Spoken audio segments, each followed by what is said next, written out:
So let's start. I would like to welcome everybody to the Penn Population Studies Colloquium series. We're excited to be able to continue the tradition of engaging in population science with experts from across the world. The talk today is co-sponsored with Penn Social Spatial Climate Collaborative Initiative, and we're welcome the expanded group of people attending the colloquium.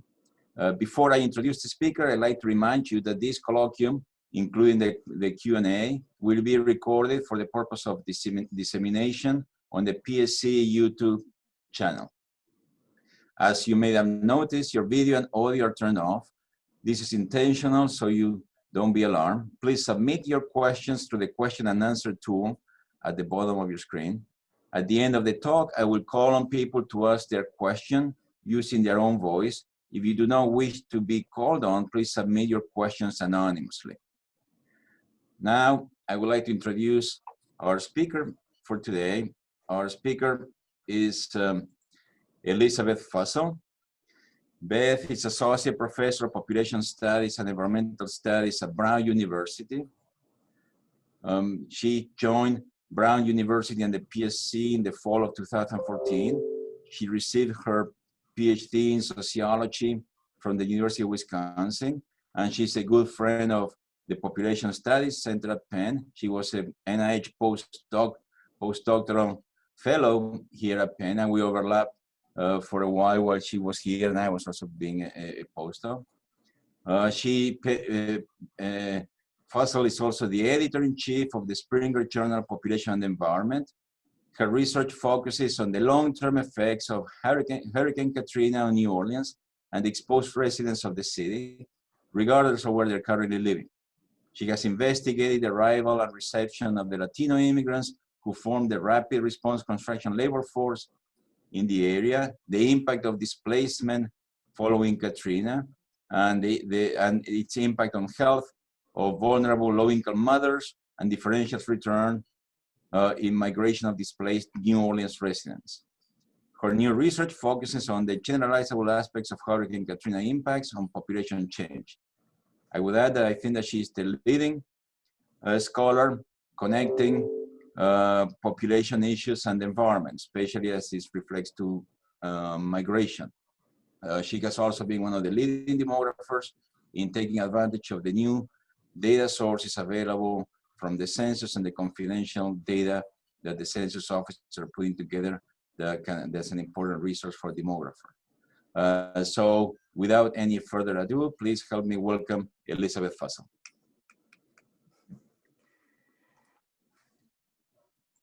Thank you, everybody.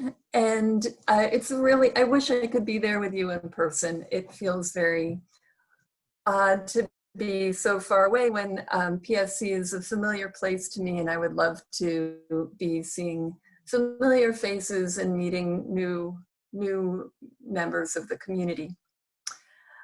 So let me just dive right in. Hurricane Katrina is now 15 years behind us. Oops, I have to start my video. There we go. Hurricane Katrina is now 15 years behind us, but disasters are ever present, whether they are hurricanes, wildfires, or pandemics. I feel like the present moment really reinforces the relevance of a careful examination of disasters. My talk today focuses on the lessons from Hurricane Katrina that reveal some of the mechanisms by which unequal disaster vulnerability and housing loss are produced. Specifically, I focus on the cumulative disinvestment in housing in segregated neighborhoods that, when intersecting with this particular weather event, disproportionately affected African-American residents of New Orleans. So let's start by reviewing what happened when Hurricane Katrina made landfall just east of New Orleans on the morning of August 29th, 2005. This map shows an outline of the metropolitan area of New Orleans. The land in this area was literally built by the Mississippi River that over many millennia deposited silt in the Gulf of Mexico to create the Mississippi River Delta that terminates here. So let's start by, well, let me just go back a little bit. So the map on the screen shows an outline of the metropolitan area of New Orleans. And the land in this area was literally built by the Mississippi River that over many millennia deposited the silt in the Gulf of Mexico to create this river delta. You can see the river running through the map and actually building out this land that kind of comes out like a, you know, it goes right through the middle of that blue outline. In the last century or so, the Gulf has reclaimed some of that land that had been built over such a long period of time, in part with the help of the Army Corps of Engineers that built levees that prevented the river from replenishing the land with new silt, and also the oil companies that cut channels through this delicate ecosystem of swamps that then allowed salt water to enter into the swamps and kill the trees and plants that had held all that land in place. Of course, sea level rise and global warming has also contributed to this erosion process, eating away at the edges of the land and intensifying the hurricanes that create these storm surges that take out big chunks. So over the 20th century and into the 21st century, this process has continued to erode all of that land that protected the city of New Orleans in the metropolitan area from hurricane effects. I think you'll also notice that there's just a lot of water in the metropolitan area of New Orleans, and this creates a real environmental vulnerability that's exacerbated by these hurricanes. So 1.3 million people lived in the New Orleans metropolitan area in 2005, with the largest concentration living right there in the center of this map where it says New Orleans. And the majority lived in the central city of Orleans Parish, which is contiguous with the city boundaries.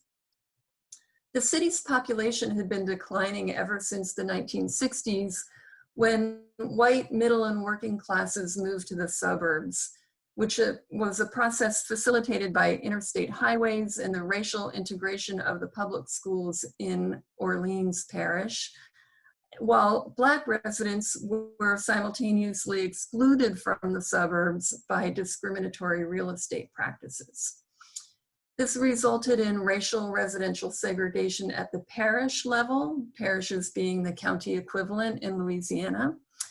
And that process was occurring all over the country. It's important that we don't just hyper-focus on this single place and this dynamic. This dynamic was not unique to Louisiana by any means. So by 2005, 2/3 of the population of Orleans Parish was African American, but only about 1/3 of the entire metropolitan area was African American. And the other 2/3 were mostly white with small proportions of Asians and Latinos.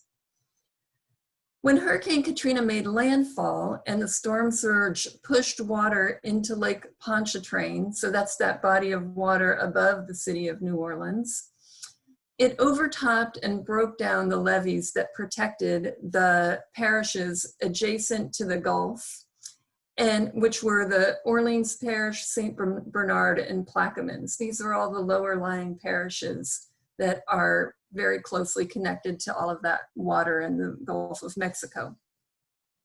In those parishes, the majority of homes were damaged and large numbers of those were actually just destroyed.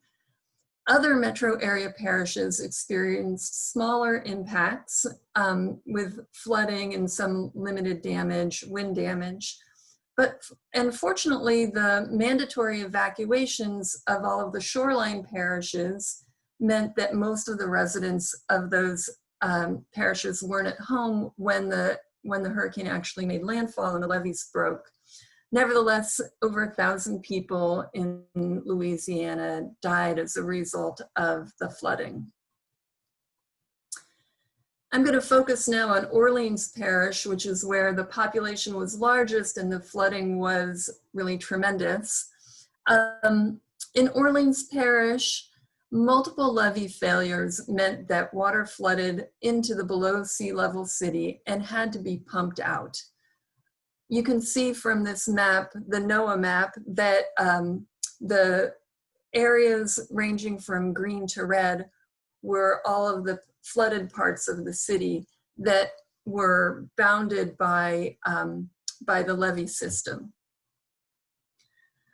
The dewatering of the city took 6 weeks because of how much water was just trapped inside of the levee system. And this map shows what the flood print looked like on August 31st at the peak of the flood depth, when standing floodwater covered 80% of the city. The damage assessments that you see on the right-hand side of the screen showed that only 28% of housing units and 25% of the population were not damaged, didn't have any damage at all. But you can also see that in terms of the severe damage, 55% of the population was housed in the 52% of housing units that suffered really severe damage. And this would include structural damage that might have meant that the housing couldn't be rebuilt. If you look again at the map, you'll notice that the unflooded parts of the city are the ones adjacent to the Mississippi River.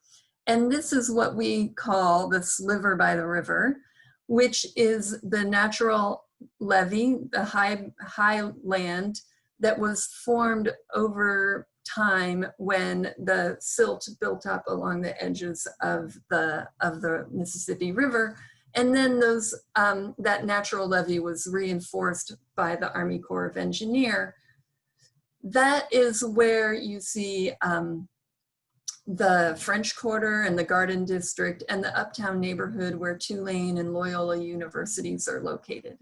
And these neighborhoods in the sliver by the river are disproportionately white residents.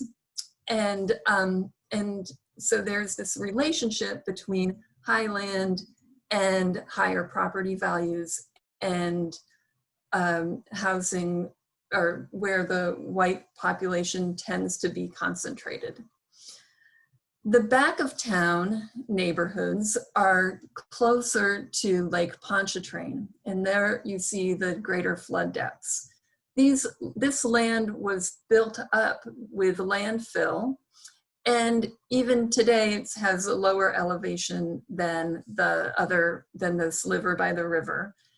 And these are the neighborhoods where lower income residents and African American residents are concentrated.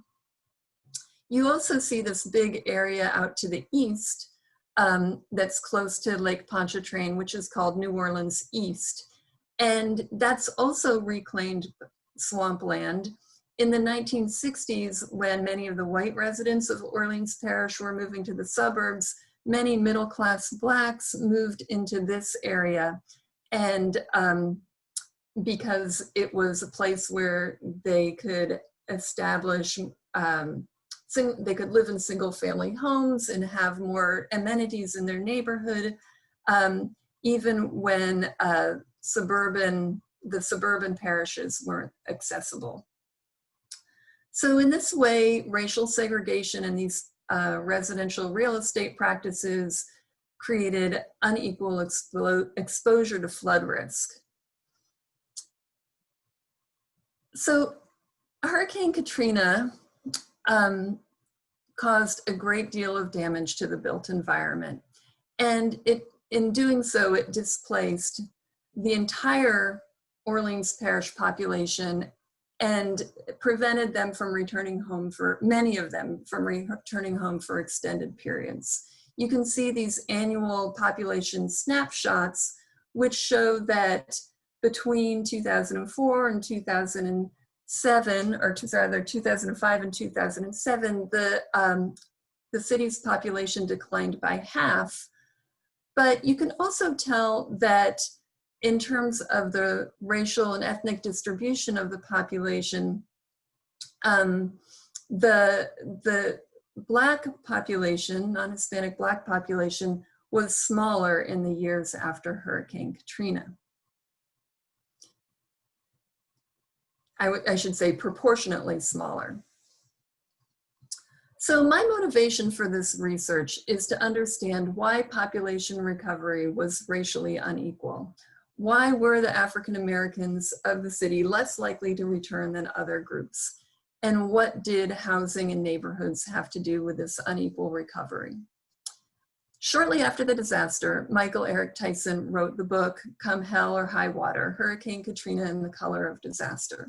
So I borrowed this phrase, the color of disaster, because that is the puzzle that I think that many scholars have tried to solve.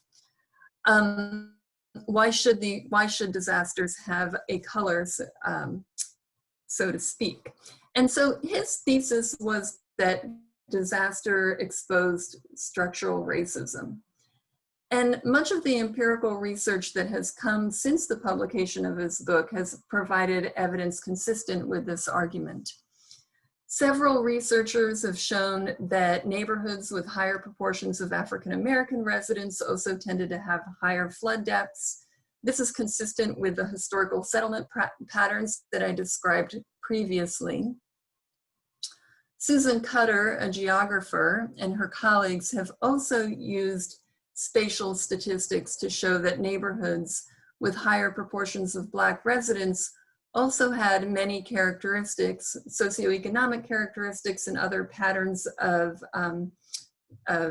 population distribution that made them less able to protect against and recover from a disaster. Household level data was more difficult to access in the first years after the disaster. And of course, household level data, population data, that's what demographers are always looking for. The Narayan Sastry and his colleagues at RAND fielded a survey called the Displaced New Orleans Residents Survey. And I was part of the analysis team with Mark Van Landingham, and we analyzed the data and showed that Black residents had returned to New Orleans. All right, but that difference, that racial difference in the timing and rate of return of African Americans and non-African Americans became statistically insignificant when we included housing damage in the model. And so that is the finding that made me want to dig deeper into the role of housing in the racial differential and displacement. In reviewing evidence for New Orleans and Hurricane Katrina, I found that there were two main reasons that race had been tied to housing loss and displacement. So first, there's a phenomenon called homeowner bias that the US Government Accountability Office identified in this report that they issued in 2010, where they concluded that federal assistance for permanent housing primarily benefited homeowners. This homeowner bias in disaster recovery assistance gives homeowners more resources to recover in place, especially if their homeowners insurance was inadequate, because they can appeal to the for public insurance funds from FEMA. In contrast to homeowners, renters have no claim to return to a damaged housing unit. And landlords often have delays in repairing their properties, or if they're able to repair their properties quickly, they might take advantage of that opportunity to raise their rents, thereby forcing out some of the residents who were living in lower cost rental housing. And in New Orleans, half the residents of the city were renters, and renting was especially more common among low-income and African-American residents. So this meant that renters in particular were disproportionately more likely to have to move after the disaster. The second piece of evidence lends nuance to this homeowner bias argument. As federal disaster recovery assistance rolled out to homeowners through the Louisiana Road Home Program, another source of discrimination became obvious. The size of the rebuilding grants that were issued depended on the pre-disaster value of a home. And so here the legacy of residential segregation and the disinvestment in homes and neighborhoods occupied by Black residents became manifest in the lower grants to Black residents, even though the cost of rebuilding a house would be the same regardless of the pre-disaster value. The New Orleans Fair Housing Action Center sued on behalf of a group of African-American residents in the city, and they reached a settlement in 2010, which was nearly 5 years after the disaster and too late for many of the homeowners who had already abandoned or sold their damaged properties. Rather than viewing Katrina and New Orleans as a case study of a specific disaster, I am interpreting my analysis by referencing the sociological and demographic literature on racial residential segregation and housing discrimination. And this literature identifies two main pathways through which African-American residents came to live in neighborhoods and housing that were more vulnerable to environmental hazards. So Richard Rothstein's book, The Color of Law, reviews the century-long history of discriminatory real estate practices and federal housing policies that have sorted Americans into separate neighborhoods on the basis of race and excluded African Americans from the American dream of owning a single-family home in a neighborhood with more amenities. Kianga Yamada-Taylor brings this subject closer to the present in her book, Race for Profit. She focuses on the period after the Fair Housing Act in 1968, which was designed to end discriminatory real estate practices and to introduce new policies encouraging African Americans to become homeowners. But she describes how financial institutions made the terms for home ownership for African Americans rather unfavorable, so that they almost guaranteed either foreclosure, eventual foreclosure, or in the best case scenario, a minimal accrual of home equity. She describes these practices as predatory inclusion. And I argue that the homeowners who own homes on such terms may be just one disaster away from losing their home if they cannot afford to maintain, repair, or insure their home. Many people are still excluded from home ownership because of low incomes and lack of affordable housing stock. Thus, many low-income households live in rental housing, which is not necessarily low quality or low cost, but as I said before, renters don't have a say in whether they return to their property if a rental unit is damaged in a disaster. So that's another, that's a different pathway to displacement after a disaster. And then finally, housing, whether it's owned or rented, is often more affordable in neighborhoods where residents, property owners, and city managers are not investing in the infrastructure and amenities that make the neighborhoods desirable. Renters or residents of these disinvested neighborhoods may choose not to return after a disaster because the disaster represents a way out.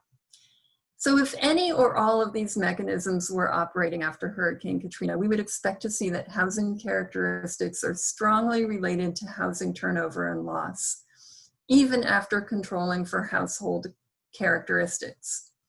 A test of this hypothesis is only available or only possible with detailed housing information. and such information is not typically included in surveys of the population. But the American Housing Survey, which is a survey of the American housing stock conducted by the Census Bureau on behalf of the Housing and Urban Development, Department of Housing and Urban Development, allows for these tests. So, the AHS is a longitudinal survey of housing units in metropolitan areas as well as nationwide.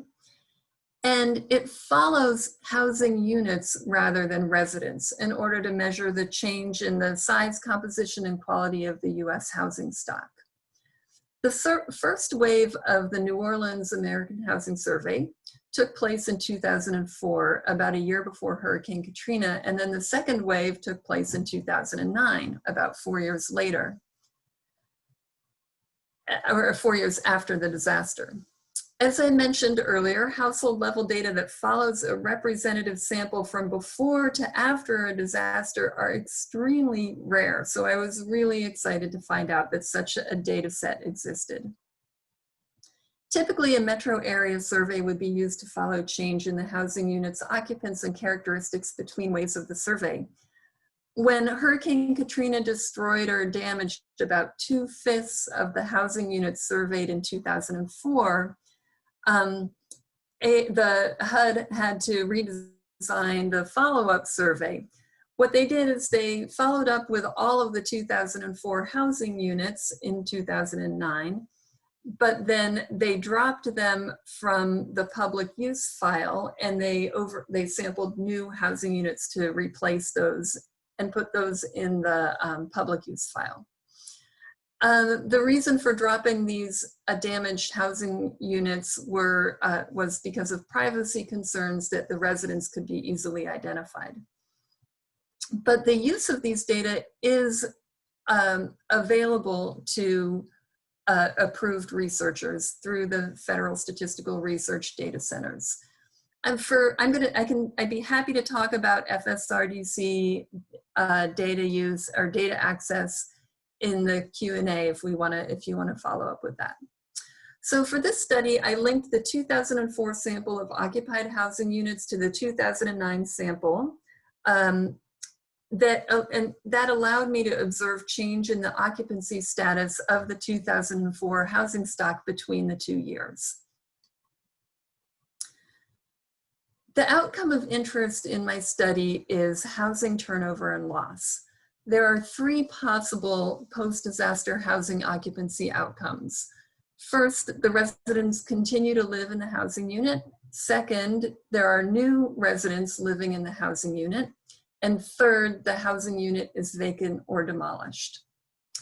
This bivariate association of housing turnover and loss is shown in the figure. And what you should notice is that there are strong differences in the probability of each of these outcomes for African Americans compared to the other groups. The set of bars on the left-hand side shows the overall distribution, and then the set of bars in the middle are the probabilities of each of the outcomes for non-Hispanic Blacks. Housing occupied by non-Hispanic Black residents in 2004 was much less likely to be occupied by the same residents in 2009. And importantly, these housing units were more likely to be vacant or demolished in 2009. This suggests that the mechanisms producing greater housing displacement of African Americans were related to the loss of housing units from the housing stock rather than just the turnover of residents in the housing unit. So my question is whether the qualities of the housing and neighborhood is what made these housing units less likely to be recovered after Hurricane Katrina. So this slide shows the 4 measures of housing and neighborhood characteristics I used in my analysis. I selected housing tenure and type because these capture an important difference between the ideal of home ownership of a single family home and other types of housing that are generally considered less desirable. I also include a measure of housing quality that is uniquely available in the AHS. It measures housing unit deficiencies such as problems with electricity, plumbing, sewage, heating systems, and structural features. And then finally, as a measure of neighborhood quality, I use a report by the 2004 resident that crime in the neighborhood is bad enough that they want to move. Other measures of neighborhood quality were also available in the AHS, such as is the housing unit near other houses that have bars on the windows, or abandoned housing, or businesses and industry, and proximity to highways. But these indicators were not designed to form a scale. And so I elected to include only the neighborhood crime indicator because it's a theoretically important measure of neighborhood quality. And it was the only one in which respondents were allowed to express that the neighborhood was one of the reasons why they wanted to move. The other variables in the model capture the social and demographic characteristics of the housing unit occupants in 2004. A few notes about these. Most households include people of the same racial and ethnic identity, so I code housing units accordingly, or I code the household accordingly. The category of non-Hispanic, other, or mixed race household is a sort of residual category of small groups and households with different combinations of people in them. And so I kind of have to do this to avoid creating small cell sizes that would be discouraged by the Census Bureau because of the risk of deductive disclosure. The other measures of household are like age and education. In those, I look to the person in the household, or the household head in a married couple who has either the oldest age or the highest level of education, and I use that value.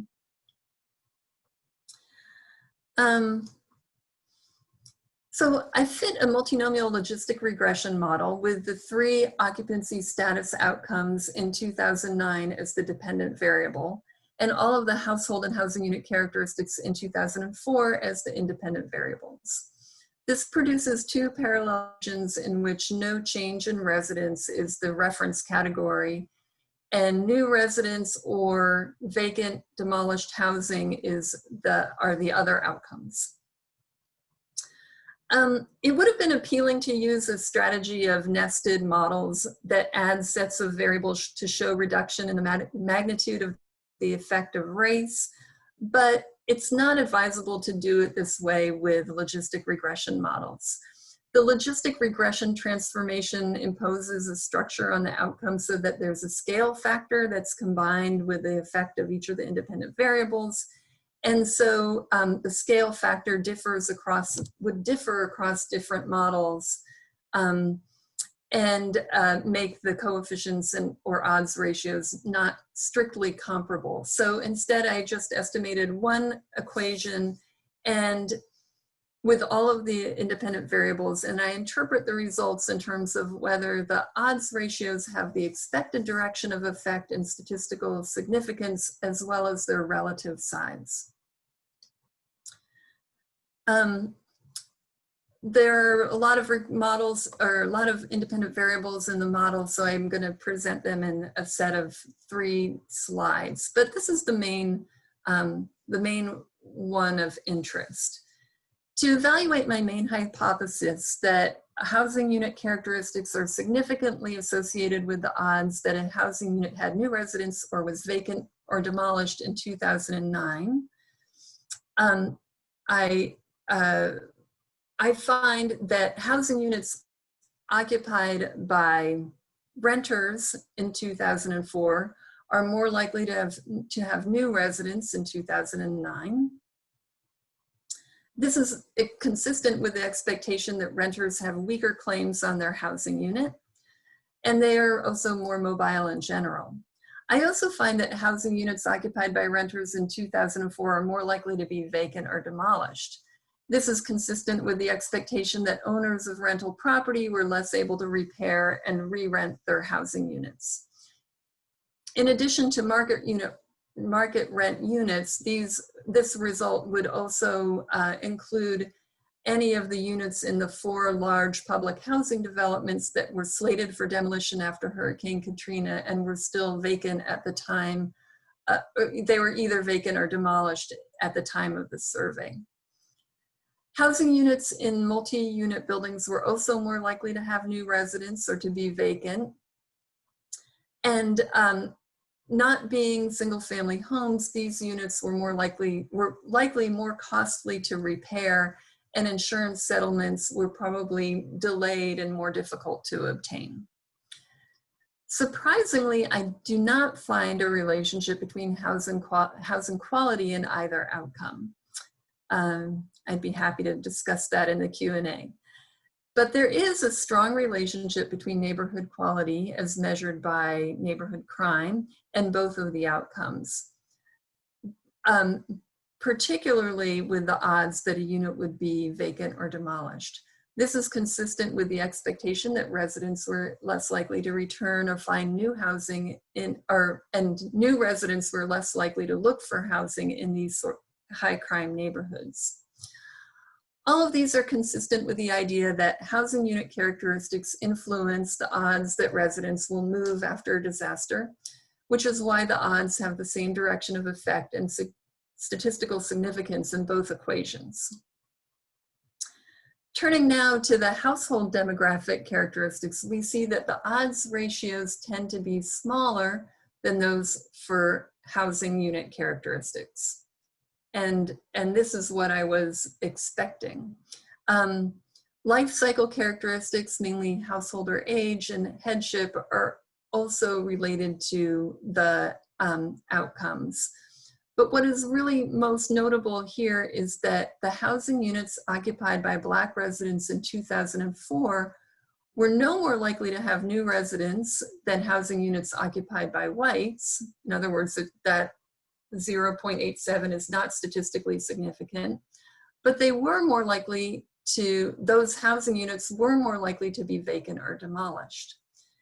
In short, even after controlling for all of the housing characteristics, housing units occupied by Black residents did not benefit to the same degree from the social structures that protect and maintain the value of their homes. These social structures include the historic real estate practices that made some neighborhoods and homes more desirable, as well as current homeowners insurance and federal disaster recovery assistance that preserve the home values from damage and after a disaster.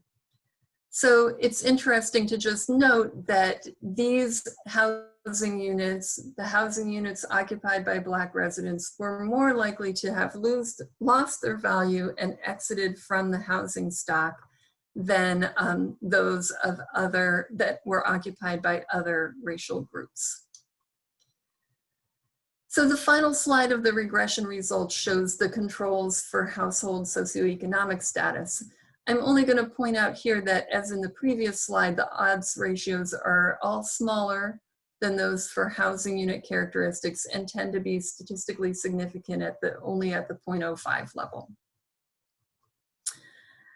So there are many lessons to be learned from Hurricane Katrina and its impact on New Orleans population, but it's important to emphasize those that shed light on larger sociological processes. These processes provide an explanation for why disasters have a color, which is the question posed by earlier in the talk. First, my analysis shows that the American dream of owning a single-family home in a low-crime neighborhood has benefits that extend even into a disaster. Specifically, access to this ideal means access to the social structures that enable homeowners to preserve the value of their home and to have residential stability. The value of the home is preserved if it remains part of the occupied housing stock, and it provides residential stability if the residents do not move. Households that are excluded from or opt out of home ownership have less control over their housing, resulting in more housing instability and associated financial, material, and personal losses associated with an unplanned move. The second lesson comes from the finding that housing units occupied by African Americans, net of everything else in the model, were more likely to be vacant or demolished 4 years after the catastrophe. The literature on environmental justice provides many examples of African American neighborhoods being located on hazardous lands, or in a reverse process, hazardous facilities being located near African American neighborhoods. Hurricane Katrina provides the next chapter in this story. Having segregated African Americans into neighborhoods in low-lying, flood-prone lands, once the flood manifested, the housing and the houses and neighborhoods were not deemed valuable enough to rebuild, at least not to rebuild quickly. And this outcome, the disproportionate loss of housing stock occupied by Black residents of New Orleans, was an inevitable outcome of the suppressed values of this housing stock through historic processes of residential segregation and discriminatory lending practices, as well as the way in which disaster relief funds were allocated in the wake of the disaster. So just to conclude, these processes sorting African Americans into riskier housing and neighborhoods are hardly unique to New Orleans. What we find in New Orleans is a specific type of event that exposed residents to the risk of displacement. In other places, different kinds of hazards may trigger different types of disasters, but the housing mechanisms that I've found here are likely to create unequal outcomes in other places as well. So I hope that by examining deeply the sort of the role of housing in the unequal outcomes of New Orleans residents, we can have an example of how we might look to this same process in other types of events. Thank you. Thank you, Beth, very much for a stimulating talk. Now we're going to start with the question and answer portion of the presentation. You have some comments from Herb welcoming you to the PSC, and so please post your question, and I will be calling you. I want to start with a question, Beth, and it's a broad question about the impact of these natural disasters on opportunity, mobility, and so forth. And it's triggered by some sort of, I was watching TV and I wonder whether you can do this. We're following some of the New Orleans residents that moved to Houston, and they were talking to them about whether they were going to come back or not. And what was, and there is variation about how well things went for the residents in Houston. But I heard people saying, well, actually this is better. Like I came to Houston, and now if there's some assistance, they took I don't know, and I don't know the details about the assistance for relocation.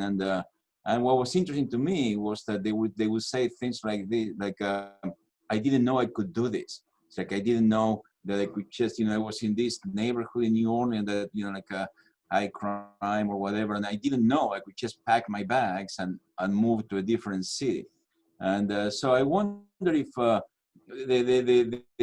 question, one of the questions, can you, given the new data sources, can you actually compare, what kind of housing they had in New Orleans to where they are now, where they are after, and how that can, whether you can actually test that they're worse off or better off by the move, and whether more broadly, natural disasters sometimes are get perceived, the impact of the disaster is just very powerful, but sometimes it might, allow people to search for new opportunities or something. Do you see some of that? Yeah. That's a question that I've thought a lot about. And, I was also part of a project called the Resilience and Survivors of Katrina project, where we were able to do surveys and qualitative interviews with a pre-disaster sample of low-income African-American mothers who had participated in a study at a local community college. Mary Waters is the PI of the RISC project now. And, there have been so several of us have wondered the same thing.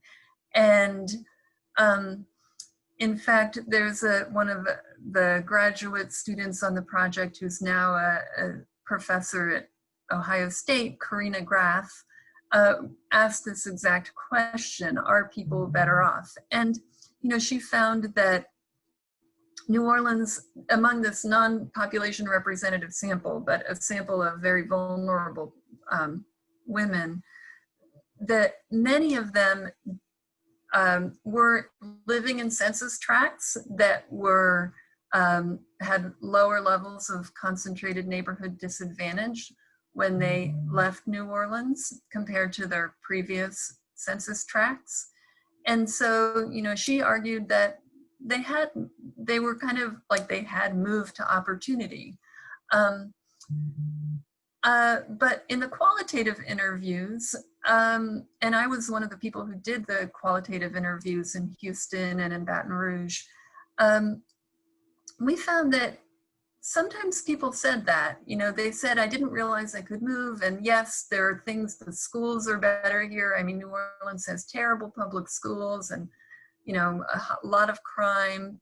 There's no doubt that leaving New Orleans was provided some advantages, some better schools, better neighborhoods.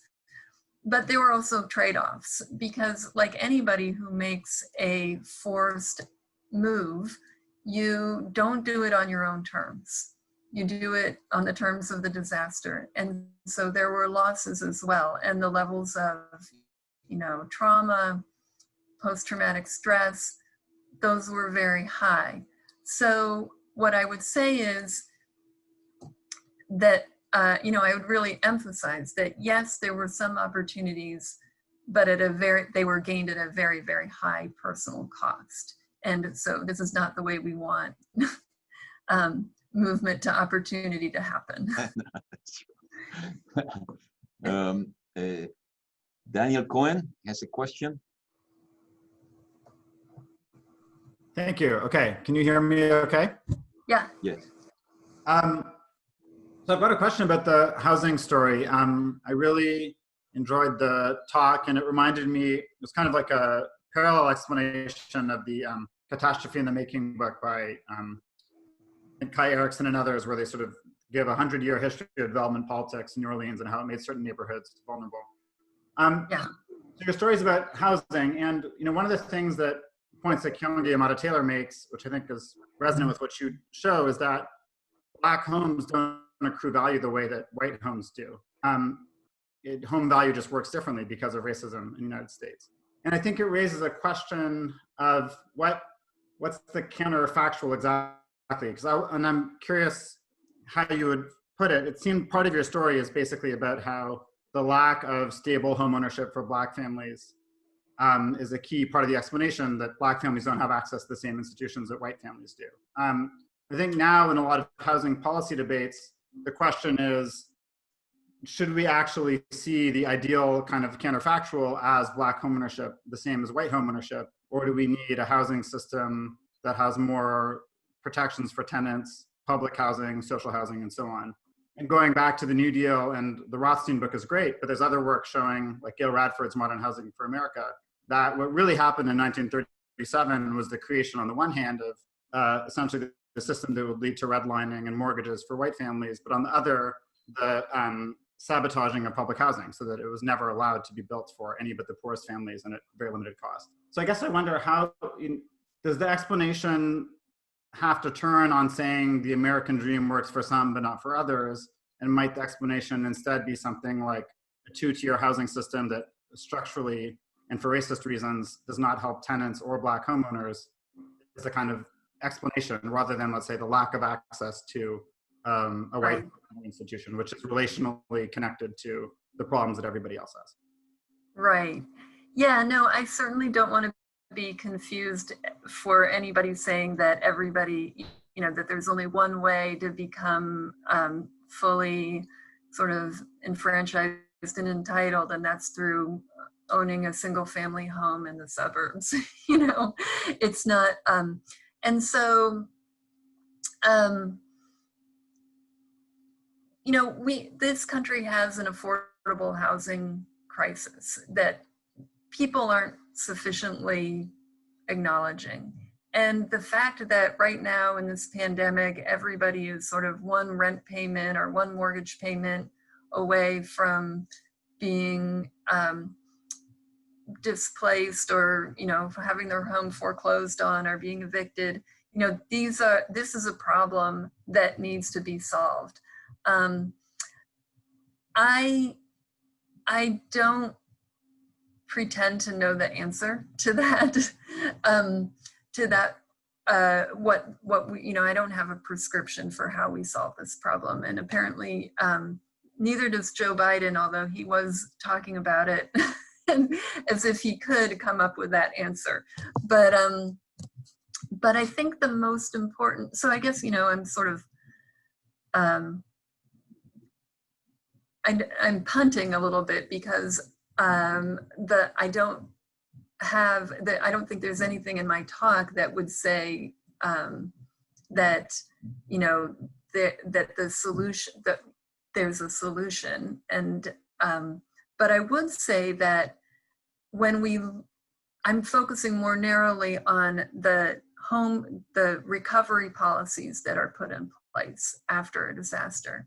And I think that, the lesson that you can't use prior home values as the standard for issuing rebuilding grants has been absorbed. I mean, the FEMA has absorbed that lesson. Whether it diffuses to the way in which the community block development grants are administered, which is always decided at the state or local level, is a different, we'll see whether that happens or not. But it should be happening, that should be a lesson that's absorbed. The other issue of how does rental housing come back online after a disaster, that's one that hasn't been solved. And how do you treat those people who have lost their rented homes, and when there just simply isn't rental housing stock in the disaster affected community that would allow them to come back? That's a thornier problem. But what we saw after Hurricane Katrina is that the way in which FEMA sort of gave housing assistance for 12 months or 6 months and then 12 months and then 18 months, they kept extending it. By creating this uncertainty about how long that rental assistance would be available, they prolonged the trauma of the disaster for that community, because people were having to make decisions about where they were living and what they could afford without knowing what the future would be, without knowing. And so what you saw was that every time a deadline for the termination of the housing assistance came up, a bunch of people would skip out on their housing, they'd leave their housing unit, maybe not pay them at last month's rent, or maybe they would, but then they'd have to go and find new housing. So you had just this ongoing instability, and those people who didn't move out and who stayed, then they ended up winning in the sense that FEMA extended the housing assistance. And so then, you just, that uncertainty was traumatic for both groups of people. So, so I'm just gonna say that I think one of the takeaways from Hurricane Katrina was that post-disaster housing policy has been reformed, but FEMA still gives so much autonomy to the states in terms of how they administer those grants that those lessons may not be durable unless we continue to press them. Thank you. We have time for one more final question, and I promised to Beth that she was going to get a question from Jerry Berman, so here it goes. Jerry, do you want to ask your question? Thank you, Beth. Very interesting talk. I was wondering, in the media, there's lots of emphasis on various governmental policies encouraging overbuilding in risky coastal areas, which would seem to include New Orleans. I guess I wondered both to the extent, do you think that's true in New Orleans? And were there any policies which, rather than being directed towards recreating New Orleans in a similar situation as before Katrina, were directed towards relocation? Yeah, this is a really, it's a tricky question, right? Because a lot of the value of homes is place specific. You have place specific capital. And so if people didn't go back to their pre-disaster home, and if the community wasn't rebuilt, there's actually a lot of value that would be lost. So I would certainly, and I think the consensus of people in New Orleans was, yeah, it doesn't make sense to just abandon the city or abandon most of the places along the Louisiana coast in the wake of Hurricane Katrina. But there were certainly communities, there certainly have to be adaptations to the environment that would be incorporated into rebuilding decisions. And so right now in the United States, most of the conversation around adapting coastal communities to climate change are about adapting in place rather than actually relocating any communities. There are a few communities in the United States that are being relocated, perhaps not coincidentally. Those are indigenous communities, one of which is in Louisiana and the other in Alaska. And they have been decades in planning the relocation because they just simply cannot reach an agreement about where they would move to. Now, there are other places like in Staten Island after Hurricane Sandy, there were communities, there were neighborhoods that decided that they were going to give their land back to, so they gave up their land on the condition that it would not be built up again or, developed. But this is, but these conversations have to occur at a very, very micro level. And so I think what you're getting at is, these are questions that are on everybody's mind about how do we adapt to sea level rise. And right now, there are conversations happening at Columbia University. The Earth Institute there has had conferences on that they call At What Point Managed Retreat. And I'm attending a conference next month at the Urban Institute on the same kind of conversation. So I think we are beginning to have serious conversations about managed retreat. But at the time of Hurricane Katrina, nobody had an appetite for that. And so it's still, you know, I think we're just catching up to being able to actually think about what the answer to that question should be or could be. Okay. Thank you, Beth, very much. We ran out of time. If you didn't get to ask your question, please follow up with Beth individually. Thank you so much for a very stimulating talk. It's always a pleasure to have you back in the PSC, at least online, but great to see you. Thank you, Beth, so much. Very interesting. Thank you, everybody.